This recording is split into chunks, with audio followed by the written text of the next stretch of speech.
च्या प्रकरणामध्ये वाल्मिकांना यांच्या कार्यालयांचा गुन्हा दाखल करण्यात आला होता आणि त्यांना काल कोर्टामध्ये देखील केसच्या कोर्टामध्ये हजर करण्यात आलं होतं। त्यानंतर पाहिलं तर स्वतः वाल्मिका यांची आई पारुताई कराड यांनी माझ्या मुलावर जे खोटे गुन्हे लावण्यात आलेले आहेत ते वापस घ्यावे या मागणीसाठी पाहिलं तर काल दिवसभर त्यांनी पोलीस स्टेशनसमोर आंदोलन करण्यात आलं होतं। त्यानंतर पाहिलं तर राणी लक्ष्मीबाई टावर याच्यावर सुद्धा जे क्राश समर्थक यांनी सुद्धा जाऊन त्याचं मोठ्या प्रमाणात आंदोलन करण्यात होतं। काही गावामध्ये पाहिलं तर टायर जाऊन ते सुद्धा आंदोलन करण्यात आलं होतं। मात्र पोलिसांच्या मध्यस्थीनंतर रात्री उशिरा जे आंदोलन आहे ते रात्री स्थगित करण्यात आलेलं आहे, तात्पुरतं स्थगित करण्यात आहे। आज सकाळी टोटल समाज बांधवांच्या वतीने सकल समाजाच्या बातमीतून पाहिलं तर आज सकाळी 10 वाजता एक बैठक असणार आहे आणि या बैठकीमध्ये पुढची काय दिशा असणार आहे हे आपल्या ठरले जाणार आहे। काल पाहिलं तर व्यापारी बांधवांनीसुद्धा काल सोपुतने जोपर्यंत वाल्मिकांना न्याय मिळत नाही तोपर्यंत हे मार्केट असंच बंद राहणार असे देखील पवित्रा घेतला होता। आज पाहिलं तर सकाळपासून संपूर्ण दुसरा दिवस आहे, मार्केट बंद आहे। आज सकाळी 10 वाजता पुन्हा एकदा जगमित्र नागर कार्यालयामध्ये पाहिलं त्या ठिकाणी मोठी मीटिंग होणार आहे। मीटिंग पाहिलं तर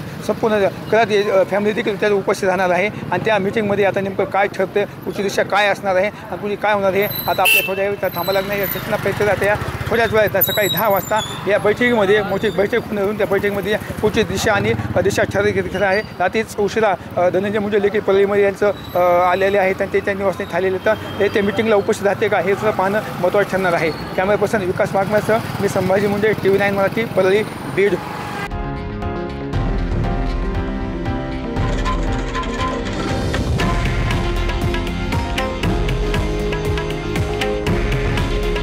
हे आहे देशातील नंबर 1 न्यूज नेटवर्क आणि आपण पाहत आहात TV9 मराठी।